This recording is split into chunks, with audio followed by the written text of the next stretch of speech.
So I'm about to do the RaceChip install. This is the lowest version, the S for the Audi A4 B7 2-litre turbo.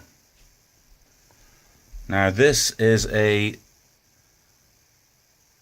RaceChip piggyback system, which means all we do is interrupt the sensor signals from one or more of the sensors before it gets to the ECU, so we don't have to pop the ECU that lives under there somewhere, which is quite a relief.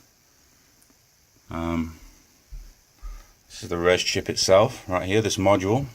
You can see a number of pins. This is the harness that we need to plug in. And there's a dummy module on there which will effectively just bypass the chip. You can remove the chip and leave the harness in place, which is good if you ever want to remove that. So in this instance, surprisingly, there is only one sensor to interrupt, and it's sat right there, and it's the boost sensor. Some of the later models also have camshaft sensor and map sensor. Clearly RaceChip did not see the need to have to do that in this case. I was surprised when I received the instructions which only had this sensor.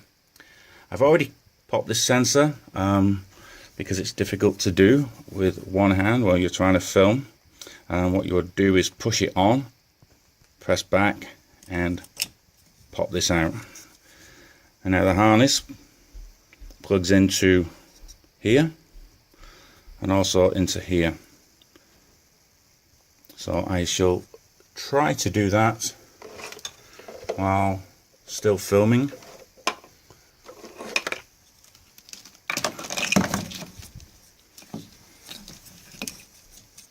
I reckon this is a 10-minute install, so let's see if we can pop that on. And then the old plug gets put in right here. Not the easiest thing to do one-handed. Maybe I'll just put the phone down if you excuse me just 1 minute. Okay, and there we're in. So let's go back. You can see it's the original sensor with the harness in place and the original plug here that goes back to the ECU, and we follow this wiring up, and this goes to the module, which at some point I will mount in the engine bay in a suitable place. And I also need to pop this guy on here, so let me also do that, and then I would check with the ignition and turn the ignition on, not start the engine as per the instructions, and just do a few checks, make sure everything's good, and then we'll start the engine and go for a test drive. So what you have to do to remove the plug is pop this guy out here. When you pop this guy out, the blanking plug comes off, and he's now ready to plug on right here. What actually happens, I've just discovered, is you put it into place, and then as you squeeze this in, it pulls the plug into place and holds it there. And if you pull this out again, I expect it will eject. So I think we're all good. We're just going to leave this guy here for now. We locked the car earlier as per the instructions, so now I'm going to unlock the car, get in, check for any engine lights.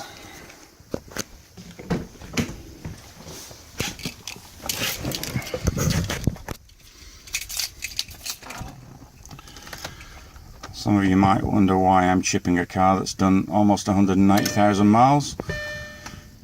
So lights on, everything goes off.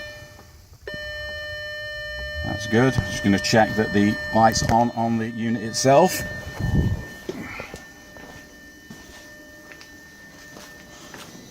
So right here we've got a green LED. Apparently that means it's good. So hopefully I can start the engine without that falling into the engine bay.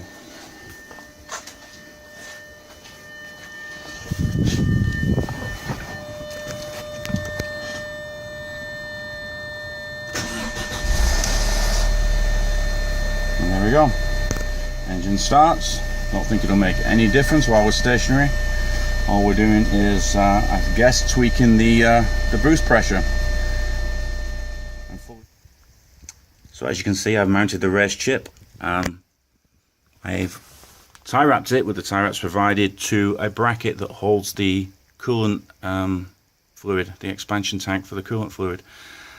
I think that's the best place for it. I didn't want to hang it from any wiring or pipes such as these that carry quite a lot of heat, or the ABS pipes.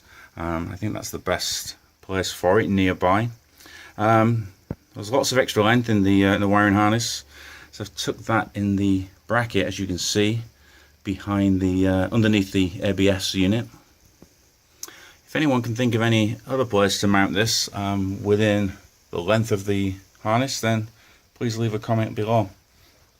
What I did notice is, even with the ignition off now, the green LED is still on. The other thing to note that they mention in the instructions is the tuning screw on top, the adjustment, which gives you different tunings. The default position is 3, which it's in. If that doesn't seem to do the trick, they recommend moving that, starting at 1 and going through to 5 to find the best tuning for your car. But that's the default. So I guess the next video is how does it drive?